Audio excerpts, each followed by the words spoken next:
Did it again. Yeah, we're both back. All right, Judd'z Budz, episode 138.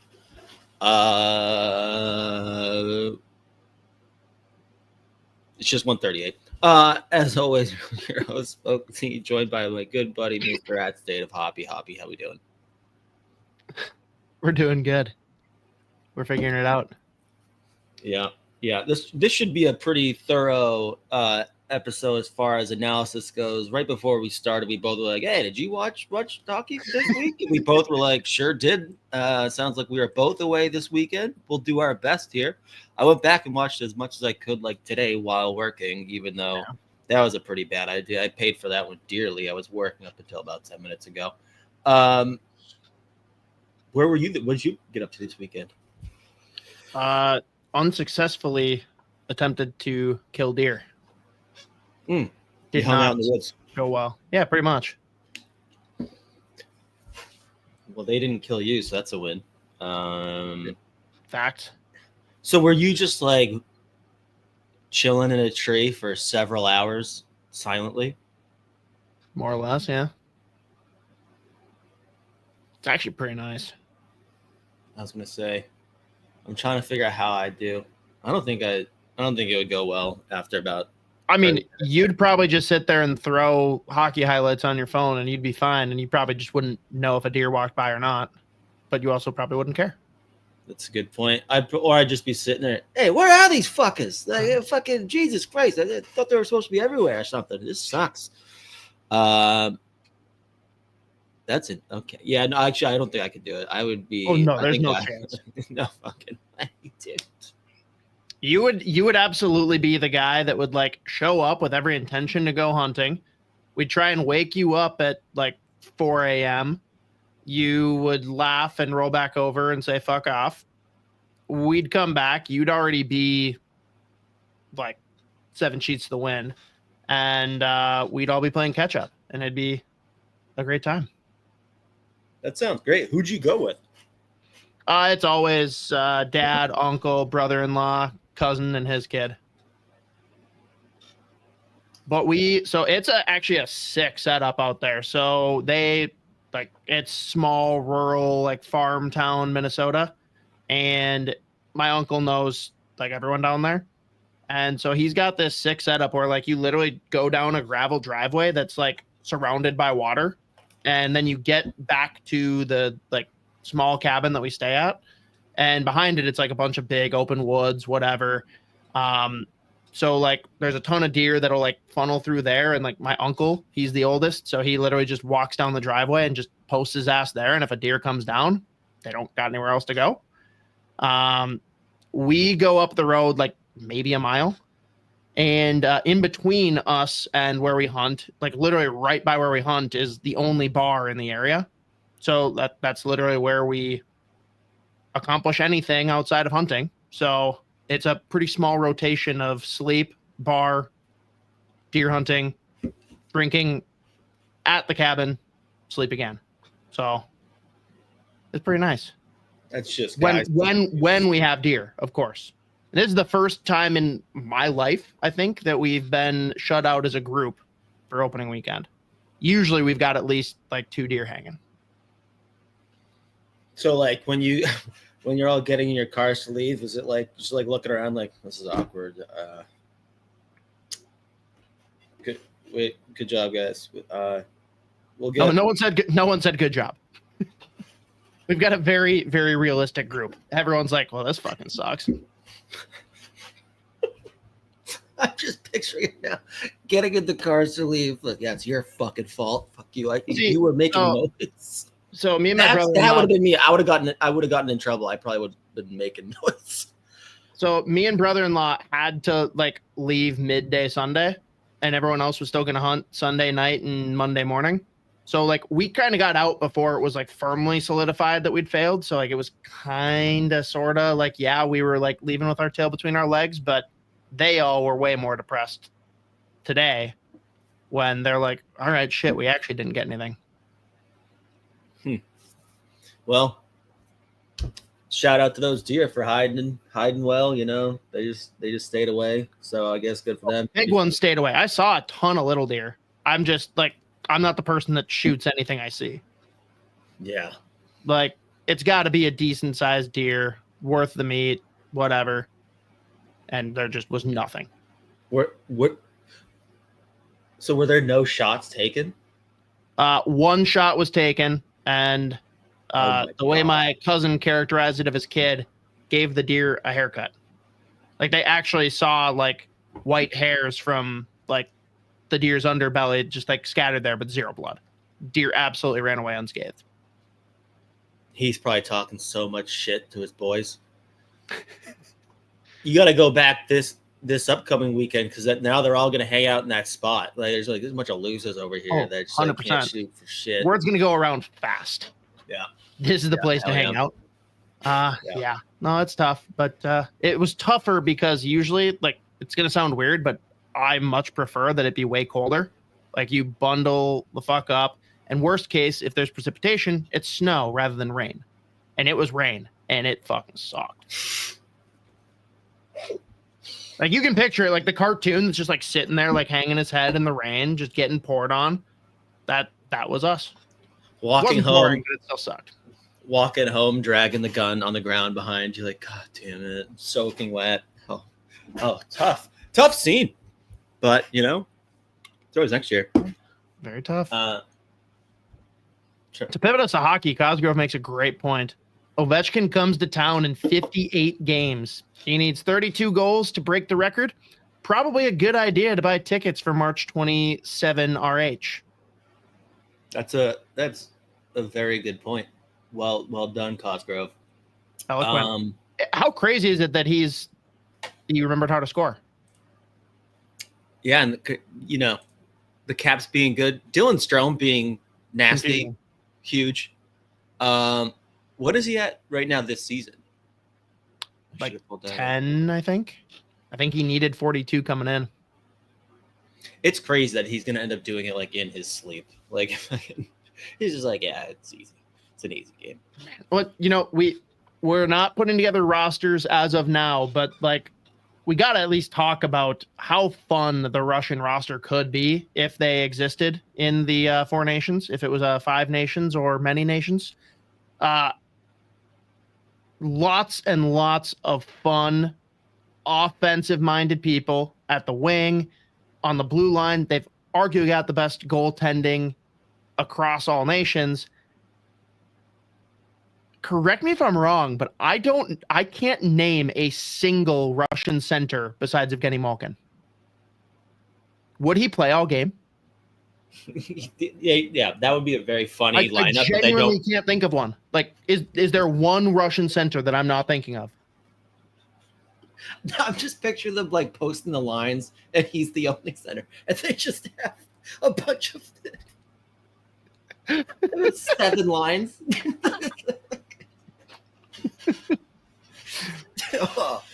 I'm sure there is. We're just being idiots, but dude, if anyone, please, listeners, whether you're listening live or tuning in after the fact, message us immediately if you come up with a Russian center who is playing in the NHL currently. Not former.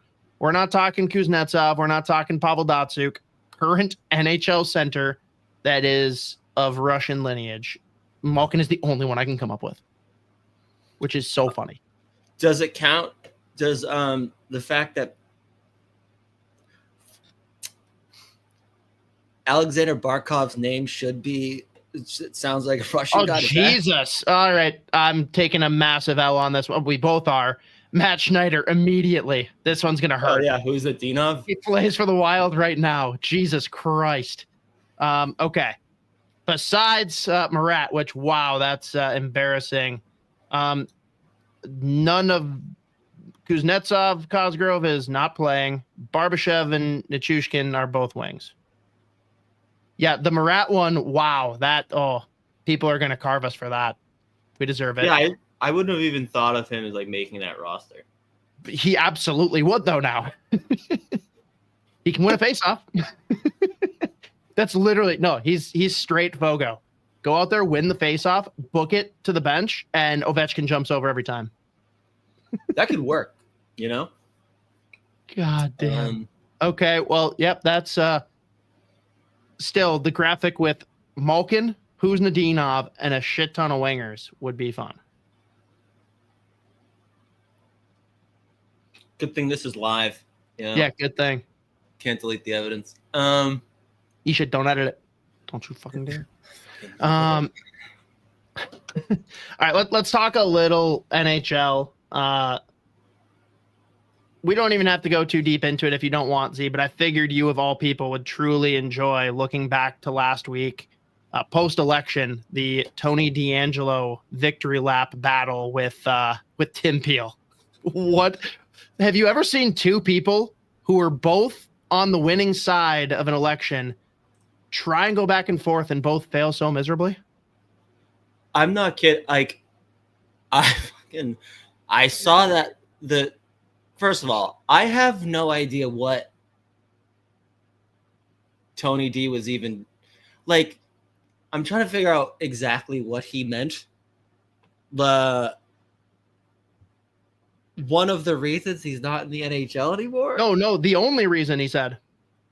It's one of the reasons I'm not in the NHL anymore, but our country is one of important. The silent Jordan. Oh God, it's so brutal. Yeah, no, those two are just. I mean, the amount of memes, the worst guy you know just made a good point replies that I got were insane. Like I think I got like 12. But it is wild. First of all, that Tony DeAngelo in his brain is like, yeah, like he's probably telling everyone in the locker room over there, like, yeah, it's because I like Trump, so that's why I'm not in the NHL anymore. He is basically trying to label himself as the Colin Kaepernick of hockey. Oh my God! Right? Tell me, it's like, yeah, just the reverse. Like, yeah, guys, you know what? I cared about my country too much, and that's why they won't let me in the league. I have wonder if he's like expecting a phone call to like get a spot in the in a cabinet, you know, like he's gonna be like serving. It's just the weirdest back and forth humanly possible. And these guys, they both suck. Like, I mean, I don't enjoy either one of their presence whatsoever. The only time that like Tim Peele even makes me laugh is when he like says something stupid and then he gets carved. And some of the replies to his tweets are so fucking funny. Mm-hmm. And it also is just wild that like he gets fired for the NHL and then immediately just takes to Twitter and just no filter. And he's just going off. It is wild to see. Hate him. Can't stand him. He's just not a very likable Twitter presence. At the same time, his presence creates great tweets and replies and him getting carved. And his response is like his response is like, "Oh, fuck you." I'm like, okay, that's about it. Okay. He's the character in the TV series that you absolutely hate the character, but if they weren't there, it would remove like half of the comedy because it's how everyone interacts with that person. Yeah. Yeah. People forget Tony DeAngelo also tried to start a podcast. I don't think I'll ever forget. I don't know how many episodes he made it through. You'll be shocked to learn I didn't listen to one of them. But my God, again, just two people. There are also a couple of fucking, I can't even say what the replies were, but they're very funny. I mean, my personal reply, and I guess how we'll tie this back to our previous conversation, he cared about the country too much, so he left the country. Yeah, I had to. Went to Russia, of all places. Well done. It was really important. Oh man, what a world, dude! I mean, yeah, no, that was a back and forth that made me audibly gasp. I was like, I was wondering if it would keep going, but it didn't. I don't think. I just couldn't get myself to check, so maybe they did keep going. But my God, I've never needed Brad Marchand to jump into a conversation more in my life. I don't even know what I come out of his mouth. Oh crap! All right. Next topic, which is kind of shocking. We got Barry Trotz threatening a rebuild in Nashville. Things have not started great. I don't think anyone expected it to start this not great.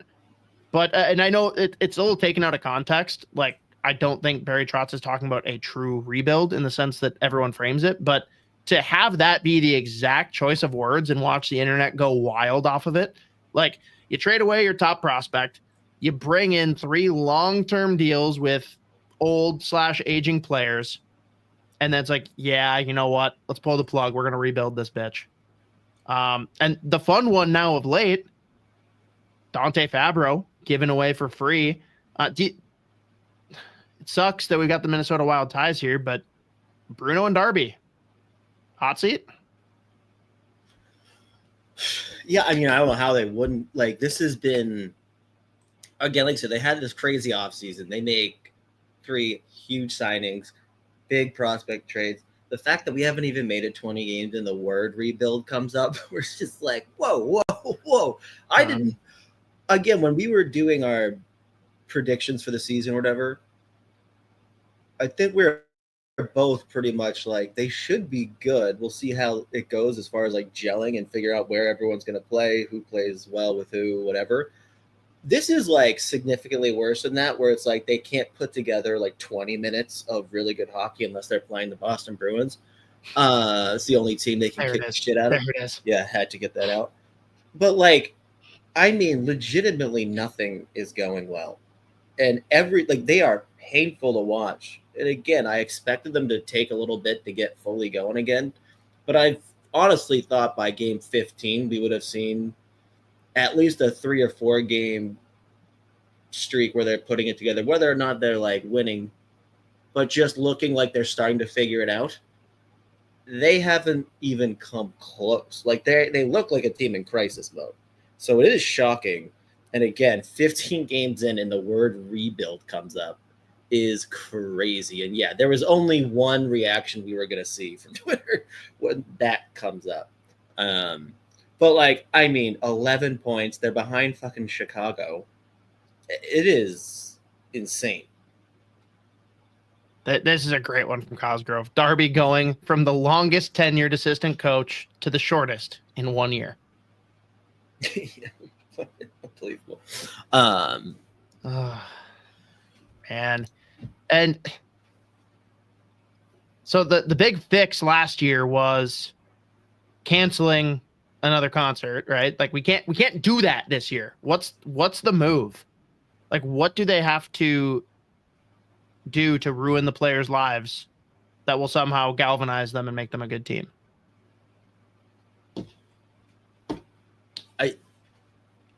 Again, they've already they signed Tony DeAngelo. Oh my god, that just came to me. That could work. Dante Fabro's replacement. Yeah, speaking of Dante Fabro, though, obviously they put him on waivers. He gets picked up by Columbus. Shout out Dino. I mean, he's been wildly inconsistent the last couple of years here. I would have thought they'd at least be able to get something in return. The contract. Yeah, that was what I was meaning to pull up before this. I don't remember him signing like a long-term deal. Maybe I'm just not paying attention. I don't know how long there is left. It's 2.5 though for the AAV. Yeah, I mean, I don't know. Historically, he's been at least a $2.5 million defenseman. But again, like the last couple of years, he's been wildly inconsistent, and the gaffes are like he's another one of those guys. When he makes a mistake, it's usually like just throwing a pizza right up the middle. Yeah. The skating can be a problem at times, but like when he's with the right partner and the right system, which I mean, I guess that's a lot of it. He can move the puck well. He covers his own net well. Like he does a lot of things really well. He's not old. It is just this year. That's it's weird, but at the same time, if you're a team that wants to pull that trigger, you have to be right. Like that's capping out whatever space you might have for most teams, except Columbus, who obviously pulls the trigger on taking him for free because I don't think anyone has ever had more cap space. But again, I get my big surprise with that one was just the fact that like they literally just lost him for nothing. Yeah. I don't think they thought they were going to lose him. Well, I mean, which would be really dumb because they did the same shit a couple years ago with Ellie Tolvanen. And Yeah. like he goes to Seattle and then he starts sniping. Like I don't. and that was a young no. top prospect too. I think that was them being ignorant, thinking he wouldn't be taken. Like the second he hit waivers, we were both like, "Oh, really?" Right. Well, And he was on ELC. Yeah, and either way, like if it's just this year, 2.5, like, sure. And like he's played like a couple hundred NHL games. Like he's had years where he's been a solid 2-way D-man. Like I mean, there have to be Wild fans out there that were like, yeah, fuck Bill Guerin for not picking him up. Yeah, because that's how that works. Again, yeah, unbelievable. I mean, you the replies to the tweet that you put out after I didn't see it for a while, but I was getting both Wild fans and Bruins fans replying to me as if I was like one of the GMs. I was like, what the fuck did I do? Like, whatever. But well, we got to talk about it then. Like Elliot Friedman, because of Fabro going to Columbus, like rightfully so, is starting to speculate on what the future of David Jiricek might be. You know, things have not gone well in Columbus. That's not a surprise to anyone. Well, sorry, it's a surprise to everyone, but as it's going right now, that's not like news to anyone. I know you were super high on this kid coming out of the draft son. Where are we at right now on David Jiricek? Like, is this a guy that has value? Is he someone that could be had for a reasonable amount? Like, would you actively pursue him right now? Yeah, I mean, there's been speculation about him pretty much for the last 2 years, just given the fact that drafted 6th overall, looked like a kid that wasn't going to take a whole lot of time before he was ready to play games. Then they go out last year, they pick up Provorov, they go out and they get Severson and a couple other long-term contracts that they kept pushing. Which, I mean, just pushed him out. I think he's played 5 games this year. I don't know if he was getting hurt or just getting scratched. But, I mean, he's been and he vocalized that he was pissed off about going and playing in Cleveland in the AHL. But, I mean, yeah, he's still got immense value. He hasn't done anything in the NHL that would make you, think that maybe, it was a bad pick at 6. I mean, he's 20 years old, 6'4", 200-pound right shot defenseman, tons of offensive upside. And he decides to be physical and defend. He is a really good 2-way defenseman. So he's still got a ton of value. And then that was the thing when they kept making these trades or big signings after drafting him, it was kind of all right, so what's the play here? I mean, I guess if you wanted to keep playing in the AHL before and let him play a lot down there before you really use him as a full-time NHL D-man, okay. But at the same time, you have Severson signing an 8-year deal. Sign and trade. I mean, Provorov had a couple years left. When you bring him in, he has to be wondering what his own future is, and I'm sure he's pissed off. So, and again, he said so. His agent came out last year, talked about how pissed off he was, and I know they were pissed about that coming out because it leaked first, and then the agent was like, "Yeah, he is pissed off about it." Everyone's like, "Oh shit!" And that was just that was the pinnacle of just everything going to hell in Columbus immediately. So. I would imagine if that's I'm sure GMs have already been calling the last 2 years. Is this something that's potentially an option here? So if that's something that they want to do, or are in a position where he's ready to try to force his way out. I mean, anytime you force your way out, obviously the returns are gonna be diminished a little bit anyways. But at the same time, he's still got a ton of value as a young right shot D-man with so much upside. So. It's not like he got drafted 6 or 7 years ago and just hasn't made it, or when he has played, there's been big question marks. He's been in a really shitty situation on a bad team. And I mean, again, the fact that he's just already been vocal about how unhappy he was being scratched, sent down to the AHL. Yeah, I mean, Elliot's right, obviously, to wonder about what his future is there. And I'm sure there are plenty of teams who would love to bring in a David Jiricek because he's still got tons and tons of value. We'll see if St. Louis wants to do it. So I was going to say St. Louis is one that obviously comes to mind, but also there's a couple ties within the Minnesota organization, right? I mean, Spacek somehow gets Jiricek pictures that pop up when you search him. And then we've talked about it a bunch. Damon Hunt is here. Now, who says no? David Jiricek for Marco Rossi. I mean, I would assume Minnesota wouldn't want to just do that, like a straight up. Like, how much more is needed?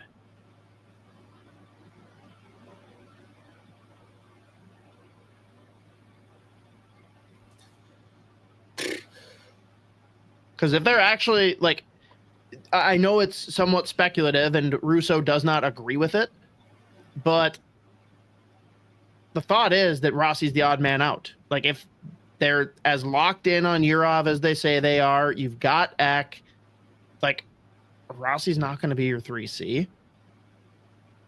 This is a pretty high potential return on the blue line where we keep hearing about how people are panicking about, like, what happened to all of our D prospects. Maybe it's not a 1-for-1, but the structure's there for something. And I do not want Marco Rossi gone, but if he's got to go, this is the type of move that I'd be interested in. Right. I mean, I guess at that point, the question that you'd have if you're Bill Guerin is like, is that going to, like, is this a trade to get better right now? Because I think obviously that wouldn't be the case. Sure. Like, Jiricek's played 52 games. Marco Rossi's having a great start to his year. Really popped last year for the first time. Like, you're making yourself worse right now doing this. Sure. But I mean, if they're resigned to the fact that, like, Marco Rossi may be the odd man out here, like picking up a D prospect that, again, like, you look at their D pool, almost entirely made up of, like, left shot defensemen, and not a ton of them, or especially the ones on the right side, don't have the same profile as Jiricek. Yeah, that'd probably be something that you'd be interested in bringing back. But, you know, I don't know. It's tough because I'm sure at the same time Columbus would be like, we would want more as well. It's a weird, I don't really know. That sounds like a good trade. Right. Basically, it's the Zucker trade all over again. Both sides were like, I don't know, I want more back. Okay, that probably lands as a pretty solid trade. Right. So, I mean, again, if they're resigned to the fact that Marco Rossi is going to be the odd man out, because, I mean, we, like, the one thing Russo has is, like, they're still not comfortable doing a long-term deal on the next contract with Rossi anyways. Then, I mean, I'm sure it'd be something that they would at least, like, look at pretty thoroughly. But again, like, there's going to be a lot of teams, I'm sure, if Jiricek's going to try to get out, or if that trade is going to happen, there's going to be a ton of GMs making that phone call. Just when you look at the profile, the potential upside with a guy like Jiricek. Because, I mean, at this point, it does seem like it would take a lot for him to be like, I don't really want to get traded. Because, I mean, that was the bad thing, was like, dude, you're 19, you're already making noise. Like, that's crazy. I mean, I get why he was frustrated at that point. You're like, dude, you got drafted like a year ago. Like, simmer down for a second here. But no, he was pissed.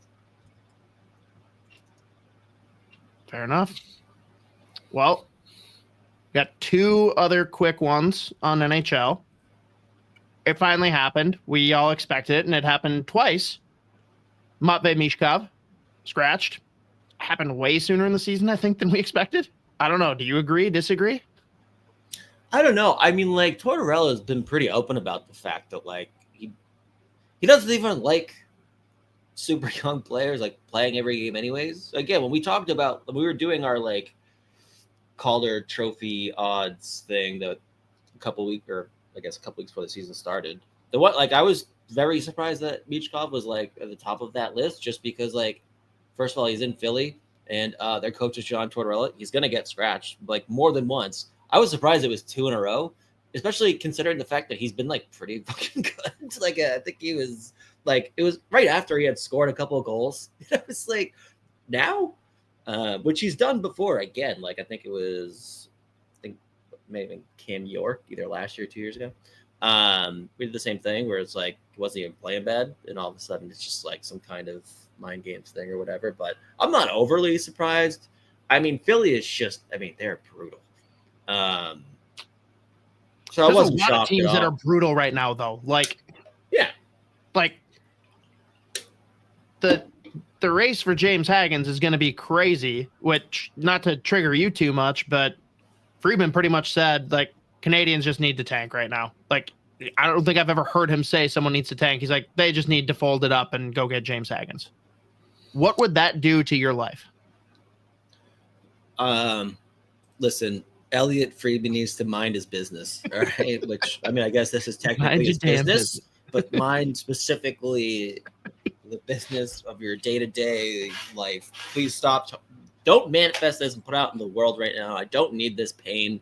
If that happened, which, I mean, at this point, when this happens, I'm going to actually throw up because I don't know if you've seen what Demidov is doing in the KHL this season. He is torching the KHL, and it makes me sick. So the thought of him, the thought of Haggins joining that prospect pool, literally, like, I just got goosebumps. Like, I just got the chills. I don't like that at all. What are they? They're 30th in the league. Nashville is at the bottom, actually. I didn't make that. I just realized that it must because did Montreal just play? They got their shit kicked out of them today. I was walking to the liquor store earlier, and I was like, wait, I swore I looked earlier today, and they had 10 points. So I don't know. No, they played early. They had an early game. I don't know. Right, but you said they lost. Didn't you say they got their ass kicked? Now I got to look it up. Yeah, now I'm doubting myself. I think they did not. I can't fucking. They won.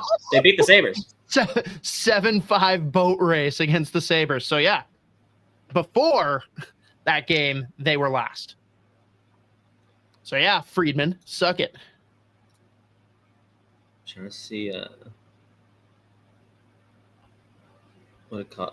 Suzuki 4 points, decent. Slavkovsky 3 assists, decent. Lane Hudson 2 more assists, weird. Let's see. Damn, Lane Hudson's 10 assists now in 16 games. It's gonna be him, Stanko. I mean, Stankoven's still just low Stankoven, so I'm not thinking about the Calder race now. But see, there are 14. Wait, maybe I'm misreading that. 1, 2, 3, 4, 5, 6.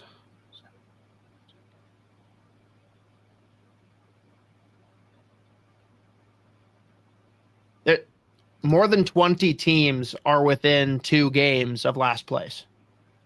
It's such a lopsided start. It's been a very weird, very, very weird start to the season, I feel like. Does that make you feel better or worse about the Bruins? That everyone sucks, so it's okay. I don't know if much can make me feel better or worse about the Bruins, honestly. I think I can make you feel worse. Oh, good. Well, actually, it'll be weird. Maybe it'll be better and worse. Do you think the Bruins are the team that would hire Joel Quenneville? Oh, God. I just made you feel better and worse, didn't I? Not better. I didn't like that at all. I mean, Montgomery is very much on the hot seat, clearly. His pressers now are that is clearly a coach who is just like, I might be fucked. It's his last one after the Senators' overtime loss was real bad. He also has tried every single line combination he possibly could. It has been insane.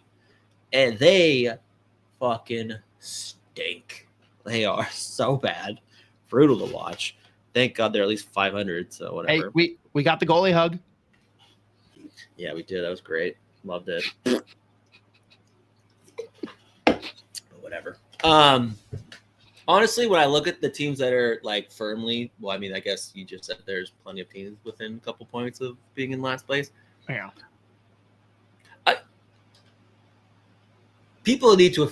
I need there to be a 100% consensus that everyone should absolutely just give up trying to pretend like the Anaheim Ducks might be a good hockey team any season. They are unwatchable. I mean, they're not scoring goals. Like, this is the team that should be like losing the 7-5 games like we just talked about with Montreal. Like, that I could at least get on board with. They fucking suck.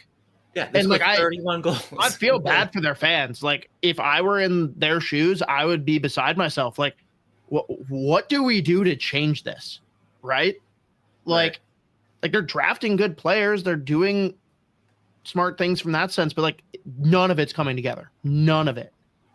Is this like, give me the hierarchy of responsibility: GM, coach, players. Well, I mean, it's even hard to say GM because I mean they've had 2 different ones now since their like full on rebuild has started. But like you said, they're drafting incredible players. But it's like the guys that have made it to the NHL since they really started picking up all these prospects. Like they're being put with probably the wrong veterans. Like a team like Ottawa this year goes out and gets like a David Perron, where it's like, hey, he is still playing at a high level. And I guess that's what they probably tried to do with that Killorn contract a couple years ago. Sure. Which I think at that point, everyone was like, that's not going to work. But they did it anyways. Another guy like Ryan Strome, same thing. Like, I think they've just probably, it's a weird group of players where it's just like. So it sounds like you are blaming the GM, though, for bringing in the wrong guys to try and usher along this youth movement, right? Yeah, I mean, and right now, who knows if this is even the right I mean, this is a hardo coach. They brought in like the opposite of Dallas Eakins, like and I don't like, who knows if the personalize it even can work at all, but like it's a young group or a lot of young players, and like the guys that they bring in as veterans to play alongside them, like I just don't think that's been the right been the right choices. Like, so all right, man, I'm trying to think through who's the bottom this year. Like, again, so many built up. Who are the 3 lottery teams come this summer? I got my opinion, but where are you at? Yeah, I mean, I'll probably stick with San Jose, Anaheim, and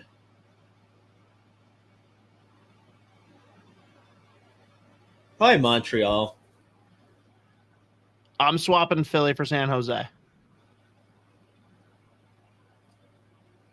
So you're putting Philly down there. Okay. Yeah, I'm saying Philly with Anaheim and Montreal. San Jose out. No. I'm saying, yeah. I don't think like San Jose's back at all, but you're seeing real positive things now that Celebrini's in the lineup. Like, I think that they can do enough to not be bottom 3. They're definitely going to be, in that 7 or 8 range at like best. But I think Columbus, like with Dean Evison, they're not going to manage to be a bottom 3 team. Nashville, as bad as they are now, there is no way in my mind that they're a bottom 3 team. I just, if that happens, we're in for some real fireworks. Like, I don't know how you can possibly rationalize that. Yeah, that's when, at that point, I don't know if you could possibly unfuck that.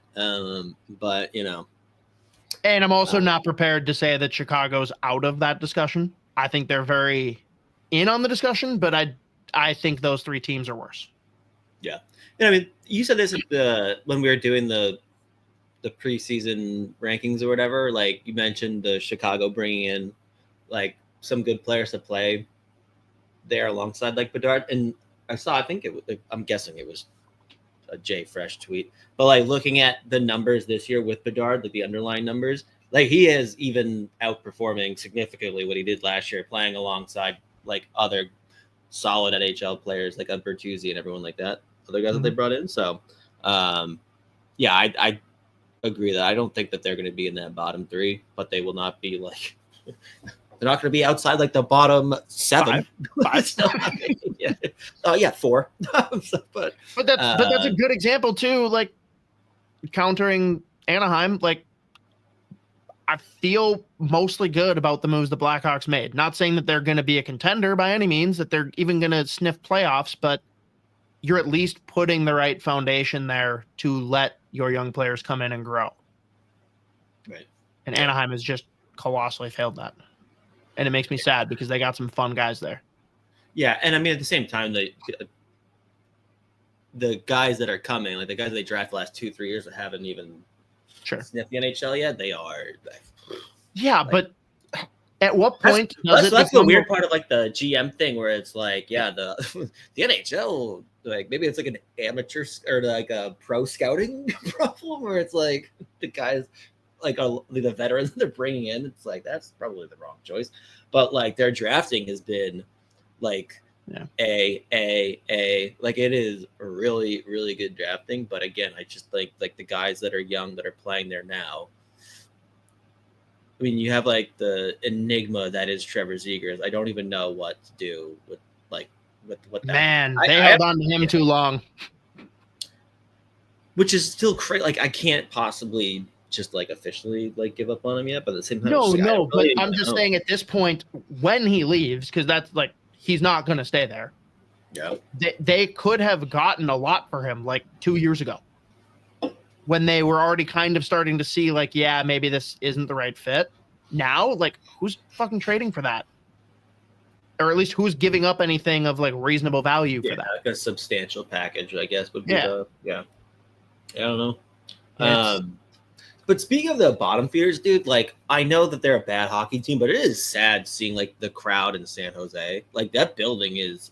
I was watching the game the other day, like the few minutes of the Wild San Jose game that I watched. Like I was sitting there, like we're halfway through the second period, and like, I think I see 10 people in like the lower bowl. What day was it? Crazy. I don't even remember what day that was. Because I think there's definitely a situation where like, it's not going to be a priority for people, like especially, in that area, like San Francisco 49ers are going to be the top ticket out there. So like if we're talking a Sunday game, that's a factor. But I think Celebrini being out for that small stretch, like that hurt. I think now that he's back playing well, you're seeing the highlights. People are starting to get excited and there's some buzz. They've won a couple games. I do think like come December, January, if they keep on playing similar to how they are now, I do think that gets slightly fixed. Now, what do I know? Maybe San Jose is marking their ticket prices way too high. But like if you're realistic about it, you can get asses in those seats to come out and watch that kid play. Because holy shit, can that kid play? Yeah, I mean, I think realistically, I only mentioned that crowd just because, like, it's a tiny build. I think it is. It's either them or Winnipeg. It's the smallest building in the league. I thought Winnipeg was for sure. Yeah, I think they're close, but I think Winnipeg is smaller. But it's more so just like because that went from being a team that was like a perennial contender. And like, it's crazy listening to guys around the league talk about playing in San Jose, where it's like you have to survive the first 10 minutes of that game because the building is fucking rocking. So just going like they went from being again perennial contender to like horseshit overnight. So it's just weird to see, but like that crowd, like those games used to be insane. Despite like the pretty sure I'm remembering it's one of the smallest buildings in the league, but it's just weird seeing it now. Like for a while, I had no idea what fucking color the seats were. And now it's just like, oh shit, there's no one there. So it is brutal, but because like that, again, like when they're good, like that building is one of the buildings that's just absolutely rocking. So it's just weird to see. They're not even like bottom 3. I don't know why I thought that. I'm just making that up. Looking. They're not actually the biggest. No, they're not the biggest. I looked them up. Okay, they're like 8th smallest. 8th or 9th. Yeah, I don't know. It's just weird to see. Dude, their capacity is Let me see here. Literally 3 less than TD Garden. That's good. I nailed that analysis. Really good by me. Good thing this is live. Oh, that's fun. No, but yeah, AI. definitely Winnipeg landslide win. Oh yeah. But I need to go see a game there because great fans. When you get the smaller rink like that, it's such a different feel and vibe. So that's not like a dig, like, oh, their rink's so small. It's like just a fact that they have less seats. But I think that'd be such a cool atmosphere to regularly watch games. But whatever. All right. Well, that was fun NHL talk. Minnesota Wild, we pretty much covered everything, saying that Marco Rossi's getting traded for David Jiricek. So, yeah, no, people love that. Actually, people probably will love that. Who knows? I don't even know what people. Again, I can't make it past scrolling through 2 or 3 more minutes of opinions about certain players. I just can't do it. So I couldn't tell you what people feel about it. I have no idea. But if he does get traded, I'll be very sad. So Wild come out of their 3-game road trip with 5 out of 6 points. But this is this has to be the easiest road trip that you're ever going to play as far as the team matchups. I know it's tough playing 4 or 3 games in 4 days, but yeah, we got the points. Do we feel good coming out of this? Yeah, I think it's fine. That the loss last night against Chicago, that was the one where it was they literally can't get anything going. Yeah. And they couldn't. It was one of those games where they couldn't put together 3 good shifts in a row. And Hines was throwing the lines in the blender. He tried. I was talking shit about the Bruins trying everything earlier, just not being able to get anything going. Last night there was some wild. At one point, I think he was Kaprizov, just stay on the ice, and we're just gonna have you play with every single player on our roster that's able to play tonight. They just couldn't get shit going. And then Matt Boldy at least stepped up and got them the point. But yeah, last night was real bad. And then I don't know, it felt with some of those wins. I think it was 2 5-2 wins in a row. Again, I wasn't able to watch them both live. Much of them live. I was out in Western Mass this weekend, or on Saturday, which would have been the Anaheim game. I did somehow finagle a bartender in Springfield, Massachusetts, to put on the Minnesota Wild hockey game because they had the NHL package or whatever the new deal is, the cable deal. So I somehow convinced, and people were pissed about that, by the way. Why the fuck is this hockey game on? And I was because it's awesome. Shut up. But it was. I didn't feel it wasn't a dominant performance, whatever, but they still win 5-2. I'm not gonna complain again. That's a really weird road trip too. Their season has been. This schedule is. I can't make sense of it. It is. I don't even know if I want to put myself through the stress of going and looking at the rest of the year, the schedule. I'm just gonna let it hit me as it comes. I don't know who the fuck. I cannot believe there is someone that gets paid to make these schedules. Dude. But I'm not going to complain. 5 or 6 points, you'll take that. Yeah, and the one that's really weird for me, and I know there's probably really good reason, whatever, but hosting LA here and then traveling to California to play the other 2 teams, I feel like you could have just gotten a little more bang for your buck there. I don't know. Guys, we sure about this one? Now we have to go to LA a completely separate time, so that's 2 California trips. Yeah. Why? Yeah. No, but especially right now with teams like Nashville and Colorado just playing so bad, regardless of how the games go, they're just banking all these points right now. Yeah. So, is it okay though to? It's not the same for me. Putting them in the same conversation. Yeah, sure, they're both playing bad, but Colorado has every reason to be playing bad with the injuries that they've been hit with, whereas Nashville has no fucking excuse.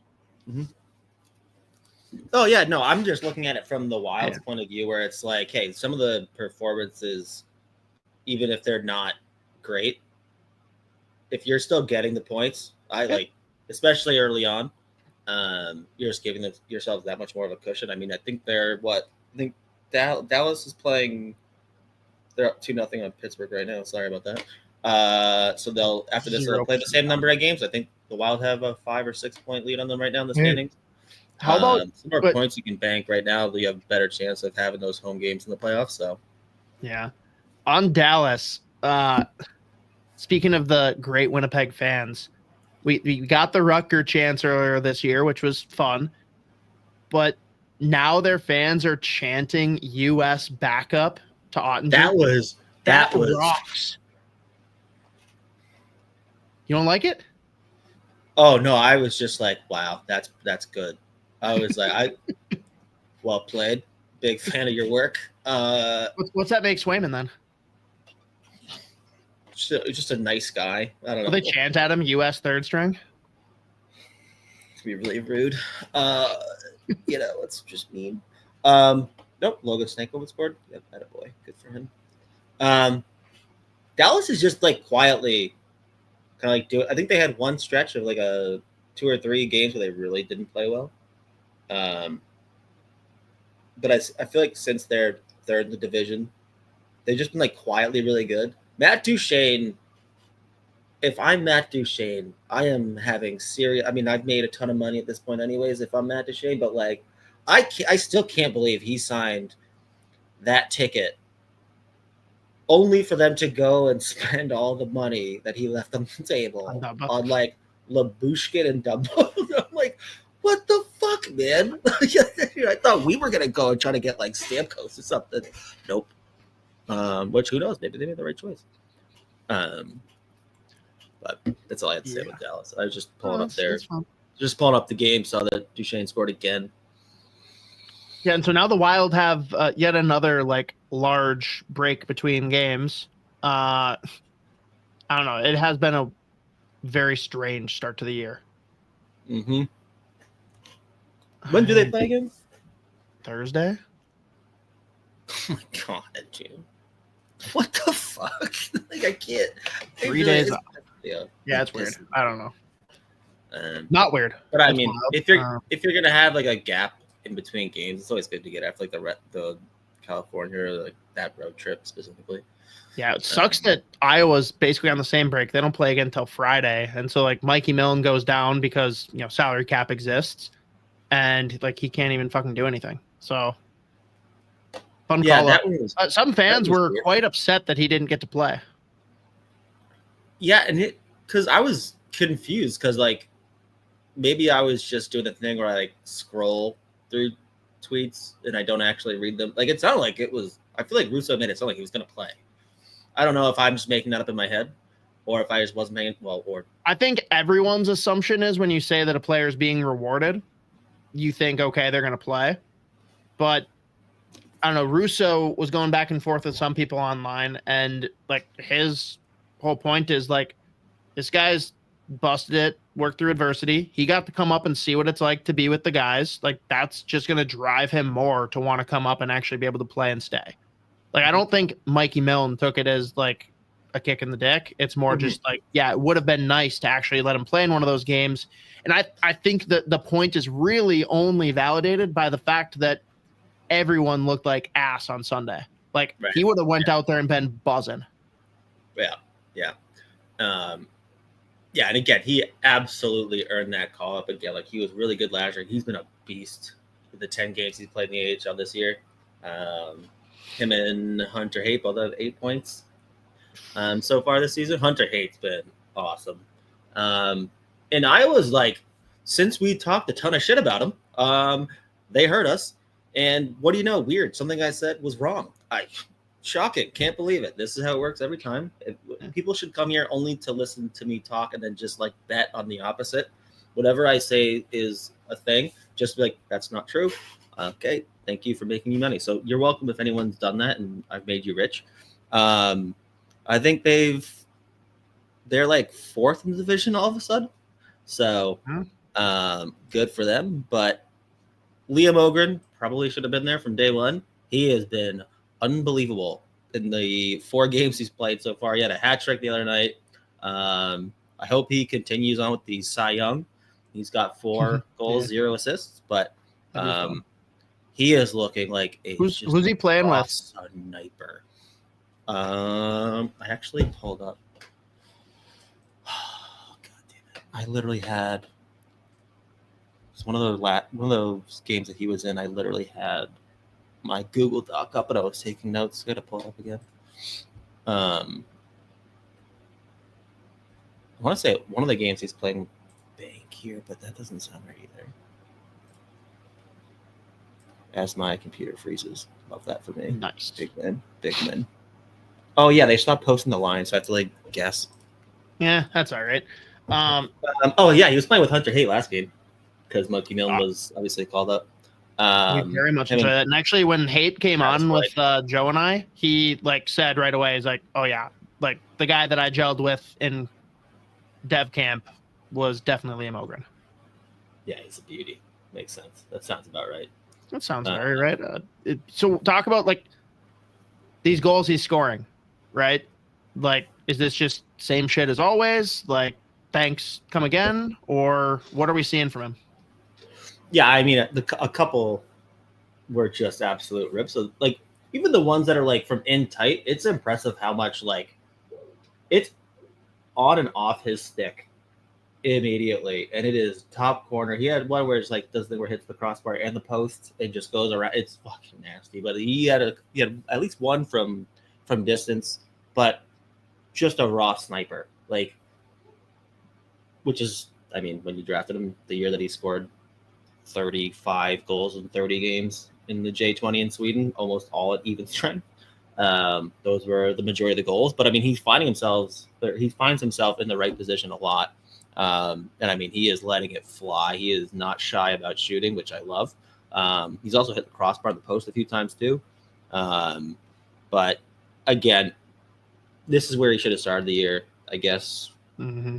They wanted to give him a few games up there, but I mean, 4th line minutes, not a ton of offensive opportunities for him anyways. But now that's what we were right about. Go-to guy. Mm-hmm. The rare occasion where we're right. So rare, but it feels so good. Another one that you're right on. Turns out Jesper Wallstedt not broken. Yeah, I think the last game didn't go well, but that's fine. That's fine. Yeah, I mean, again, just given the start, those first couple games, the numbers are not looking good yet. But I mean, the other night he had a 36 save game. They had a 40 save game. I think the 42. He made 42 saves, and I think they still lost 7-2, which is just I mean, what's he supposed to fucking do at that point? I just pulled it up. When you give up 5 and you still have at least a save percentage in that game that's flirting with 900, that is, you're just under siege. It is insane. Those first few, it was just what is this fucking kid supposed to do? But the 2 games ago, they played San Jose. I think he made, I gotta pull it up again. Yeah, 31 saves on 32 shots. He was unfucking believable. A couple of those rare ones where whether or not he's out of position or it's just really good puck move on the power play or whatever. Some ridiculous full extension glove saves.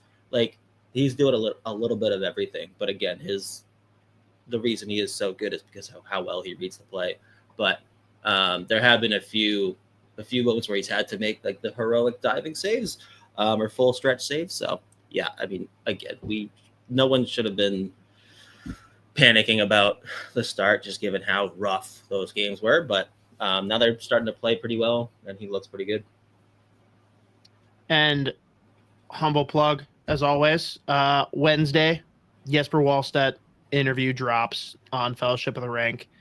And I don't think I've ever made a comment like this on here. I can pretty confidently say out of our, this will be episode 39 for us, I think. Easily top 3 interview that we've done. He is such a fun dude to talk to. He makes it very, very easy. Yeah, no, he's cool as fuck, dude. I love that kid. Yeah, that's gonna be a good one. So yeah, check that out for sure.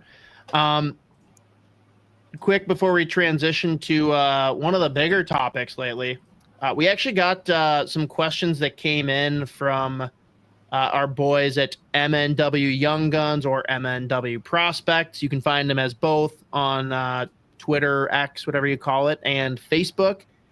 Z, I know I passed it over to you ahead of time, and I'll kind of read it all here, but the core question that they're asking is really just, what do we think about Liiga? I don't know if there's anything you wanted to jump into right away, or if you want me to kind of read what the guys provided here. You could, go ahead and read what they sent over. All right. So recently we received a question asking if the Finnish Liiga is of the same quality as the Swedish SHL. People, of course, are following players like Kiviharju and Kumpalainen. Various rankings confirm that Liiga doesn't quite match the high level of the SHL. Not too long ago, the Swedish, Finnish, and Russian leagues were the best in Europe. Things changed significantly with the formation of the KHL and in recent years with the departure of players and teams from KHL due to the war. At the same time, the quality of leagues in Switzerland and Germany has increased tremendously. The Czech league has also improved, although it has generally maintained a solid standard over the years. I think it is clearly reflected in the players who move from Europe to the NHL. Young players from the KHL and SHL are often ready right away. When I see players coming from the Czech Republic or, unfortunately, even from the Finnish league, they usually need more time before stepping into the NHL or AHL. The Finnish Liiga is known for its emphasis on excellent skating and technical aspects of the game. Unfortunately, it seems to consistently lack the physicality and edge that players need. I think Kiviharju will later miss exactly this. When Kumpalainen returned to Finland, wasn't thrilled. Understand why he wanted to do it, and that playing against adult players will help him develop, but would have definitely preferred to see him spend his last year in the OHL with a path to the AHL. Don't get me wrong, the Liiga is probably the third best league in Europe, but recently the gaps between Liiga and other European leagues have clearly narrowed. The current leader is SHL and, of course, the KHL, though the geopolitical situation has significantly impacted that quality. So, Z, how do we feel about Liiga, and anything else you want to expand on beyond that? Yeah, I mean, I don't know. The question kind of made it sound like there's a big drop off between like League and the SHL, but realistically, like when you look at the two styles, like just doing SHL and Liiga, I actually think Finnish Liiga, honestly, like the overall style is actually probably more similar to North American style, where it's like, yes, a lot of technical aspects, but it's definitely like significantly more physical. And a lot more like X's and O's versus like the SHL is a lot of like speed, skill. I would say like the caliber is higher, just like given there's like a wider like talent pool, to be honest with you. And like that's why you see a lot of like ex-AHL, NHL guys go to the SHL. Or a lot of prospects just stay and play a couple years over there. But like as far as like the style goes, Liiga is probably a little bit more comparable to like North American style of hockey, just given the physicality and like the technical aspect of it. So I don't necessarily think like Kumpalainen or anyone else going over there to play out there like after getting drafted, I don't think it's a bad thing at all. But it's definitely different, but there's both very high levels. Like, yeah, I'd probably put SHL and KHL at the top there, but like I don't think a league is like a distant, like it's not like they're significantly like not in the same level or whatever. It's definitely still a very, very strong league. So I was fine with Kumpalainen going there instead of staying in the OHL. Just again, like he's playing pro hockey. Like there's the players that he's playing with and against. There's ex-NHL guys. There's guys that probably could play in the NHL still that just chose to stay in Finland. So yeah, it'll be interesting for like a kid like Kiviharju because like a lot of the knocks against him, or like the reason that he fell in the standings outside of just like the health is like he's like doesn't have like the craziest foot speed, and again like the Liiga is a really hard league to score, and a lot of his game is scoring, so he's playing really well. He's been like the last 5 or 6 games he's like played by far the best since he like got healthy again. So I still think it's a really solid league. It's just the styles are definitely different, but not like crazy in terms of like what the caliber is. Like there's not huge difference, but it's interesting now too, like just with the way the NHL I guess is going, might end up going more towards like the speed and skill aspect, but where things currently stand, like I think Liiga probably still is a little bit more similar to the North American game, but I mean that might change as years go on here. For sure. Okay. So NHL's changing fast. You were okay. Yeah, they're still in that's a great place to play for a young player, but I mean it's a bonus that Kuplainen did play in the OHL and played really well. But now he's playing pro hockey against the pros, so still good. Okay, we love that. Last topic here, unless there's anything else you want to throw in, Z. We got to talk about the CHL officially passing what we all kind of saw coming, that players will be eligible to play NCAA hockey effective this coming August, which fucking sucks. Let's just real quick sidebar. Riley Heidt playing college hockey. Come on. Come on, man. That would have been so cool. Yeah, I mean, dude, he would go to St. Thomas. That would be the move. Yeah, and just rip it up. Yeah, dude. The Sellies and Rex Pitlick would torch all CCHA scoring. Oh yeah, it'd be electric. Imagine the Sellies that he's pulling off, and like there's a packed barn everywhere he went. Oh my god. But yeah, no, it's crazy that it's just like it's official, and they are eligible to do it next year. He's like, oh shit, okay, fuck. And things are already like happening as a result. Like first one here, Z, actually just 8 minutes ago from Jeff Merrick. Blackhawks prospect Jack Pridham has left the West Kelowna Warriors of the BCHL to join OHL Kitchener. Pridham is a BU commit. Yeah, and I'm sure the first wave of players that end up doing this, or that's going to be a similar route where you're going from like the BCHL and going to junior hockey and like the OHL or WHL or whatever. It is crazy. I wonder how many. I wonder if there's going to be like a ton that do it in the beginning and then it slowly simmers out. I mean, there's still going to be a bunch, but yeah, I don't know. Or if it's just going to be like off to the races. But is the league most affected by this? The BCHL? Probably. Like I think they're going to get a lot of people going. Yeah, that sucks. Yeah. Isha is not going to be thrilled. He's going to hate it. But it is crazy. It's just, I feel like it went from being like, yeah, it's probably going to happening. Probably feels like I think it's going to happen. Then boom. Okay. Yep. 2025. Like, oh shit. Oh fuck. So okay. What do we do though about like the NHL draft, right? When you got to factor in, there's different rules for different leagues for like when you've got to sign a player by. There's rules for the CHL too on like a player. Like I didn't even know this. Players don't sign like contracts like that are year to year or have any kind of term like that.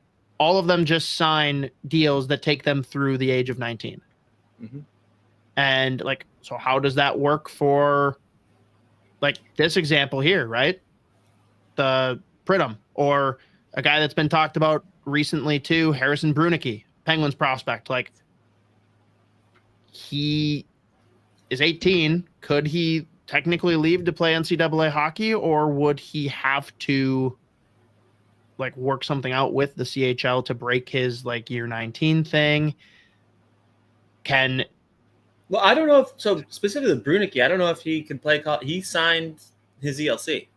That comes to the other question then. Like, what happens with some of these guys that sign ELCs? Is there something that the NHL can work out where it like doesn't impact their amateur status because they're technically not like playing or getting paid yet? Or will anyone that signs that ELC then not be college eligible? And will you see CHL players now not sign their ELCs as quick in case that's a move they want to make? It's a great. I mean, I don't know if It's just crazy. Like, I don't know there's if so there's much anything more they that's can- going to come of this. I don't know if like there is. I think.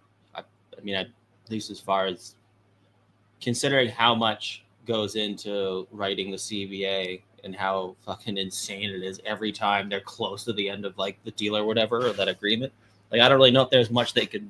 Anyone that has already signed their ELC, I'm guessing they're not going to be able to, like, you can't get out of it. Sure. Like, More so, okay. In the future, are we going to not see ELCs get signed as regularly unless you're like a first round pick?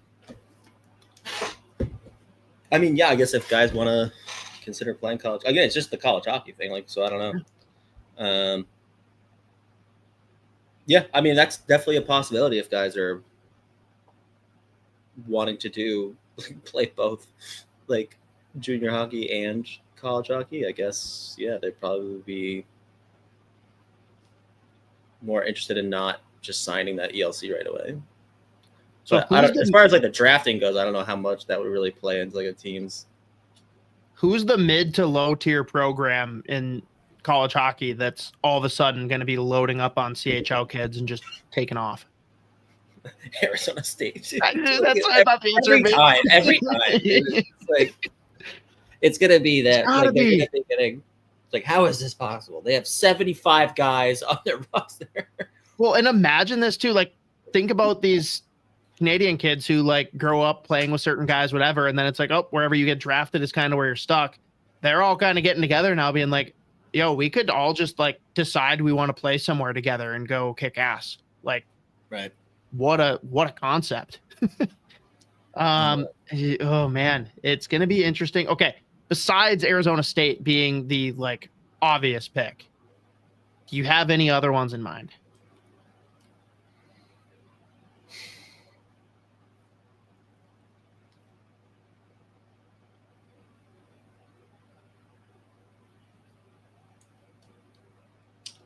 I'm trying to think of teams just with like more of like an atmosphere, almost like North Dakota, but at the same time, you're like, Right. those two drastically different, like Arizona State versus like North Dakota. Realistically, I'm guessing it would just be like the teams that have those like crazy barns or whatever. So I am thinking of like a North Dakota because I mean, there's not any other schools they're that are already a high blue level blood, similar, right? you know. So I don't know. So that doesn't really change anything too drastically for them. It's like there's going to be Well, schools yeah. that, like, So I will just think get, about but not bring a lot.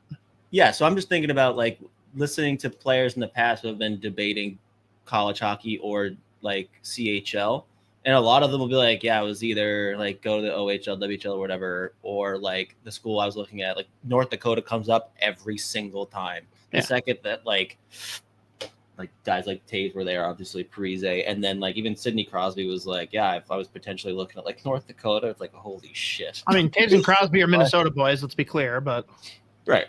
Yeah, obviously. I'm trying to think like where are cool places to be, you know?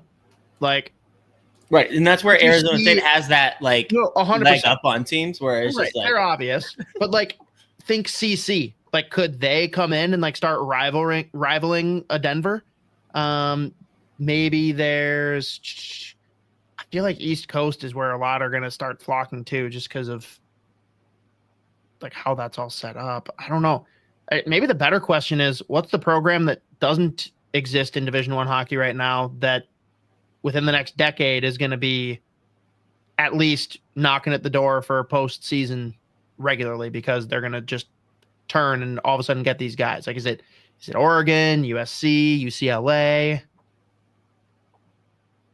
oh. Like, that could all be real fun. Oh, I saw one of those teams just because like I think it was Kentucky that just had the most unbelievable sweaters. I was like, fuck, that is sick. Like, fuck, imagine Miami, the real Miami, Florida, not Miami, True. Ohio. Oh, what if they take over as the real Miami for hockey? That would be a tough look. That'd be a tough look for Ohio. Oh shit, dude. Nope. I'm a little worried now. Ohio State could end up being just a unit. I mean, they're still. they're always competitive, but they're never like the team. Rarely the team, you know? Like, I feel like selling these kids on like, yeah, you can come here and party your face off, and oh yeah, going to the football games is pretty fucking cool. Yeah, I mean, then like again, a team that I don't even know if they have fucking club hockey, like a Florida State, dude. Like, who knows? Hawaii, done. Oh God, they would have some unbelievable sweaters. Oh God, yeah. Mm-hmm. Clemson also would be sick. Oh man, that would be cool. Okay, so we're just going off of jerseys now. I looked there. I looked at Clemson. North Carolina. Yeah, that's an easy one. That would play real well for hockey. How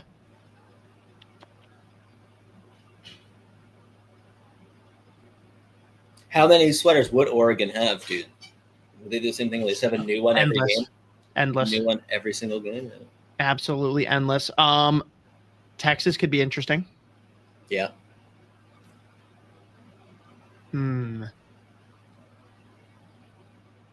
Yeah, I don't know. This is quite the thought experiment. Yeah, imagine if we put any thought. Dude, give it 5 years. SEC hockey is the best conference. That would make me sick. I think it would be hilarious. It would make me sick eventually, but initially I'd be like, Jesus Christ, of course. I'm pretty sure Alabama has club hockey and their jerseys are fucking unbelievable too. I feel like I saw those too recently. Oklahoma State was another one. I definitely have seen they have sick fucking jerseys. Yeah, I'm with you, Cosgrove. I don't know why Northwestern, Illinois, Iowa, like all of those schools, like Illinois has one or club hockey, and their jerseys are sick too. I feel like every club hockey team has sick jerseys because theirs is just always better. Yeah, you know, like you have to be boring if you're like an actual college, like D1 program. I will say I actually really like the Gophers jerseys now. Like there's been years past where I'm like, it's fine, whatever. But like the ones that they rock right now, great. A lot of people were talking about those Notre Dame jerseys, which like love the idea. It just needed a little bit more for me. Yeah. The numbers were sick. Yeah. I always just hate those buckets. Yeah. No, the helmets suck. Just jersey. It's like, can we retire those for fuck's sake? Like any gold helmet. I'm like, Cosgrove, I played club hockey at Bemidji State and we got practice jerseys. LOL. I also do think that's like you have to be a club team that is the top hockey team at your school. Like, because agreed, like I'm guessing the Gophers club team probably doesn't get much better than practice jerseys too. So you got to go to the schools that like have a club team, don't have a D1 program or don't have a D3 or whatever. Oh man, there could be a lot more D3 schools too that like decide they're going to plant their flag and just be like, we're going to be a hockey school and become D1 programs because you can do that in hockey. I guess so. There's a lot of schools that would be D2 or D3. Fucking Union. God damn it.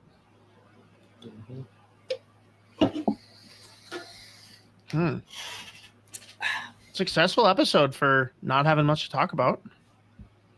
Yeah, I mean, yeah, we stretched it out enough. Yeah, I can't think of anything else that we didn't bring up. We gotta start planning on more prospect stuff, just in general. Okay, people, let us know which prospects you want to hear more about. Easy. Yeah, have everyone else do the work for us, the planning. It's working out. Yeah, I don't know. We can end it. We got nothing else. Oh, we can. Oh, okay. It is an option. Well, if Z says it's okay, say goodbye to the people. Goodbye to the people.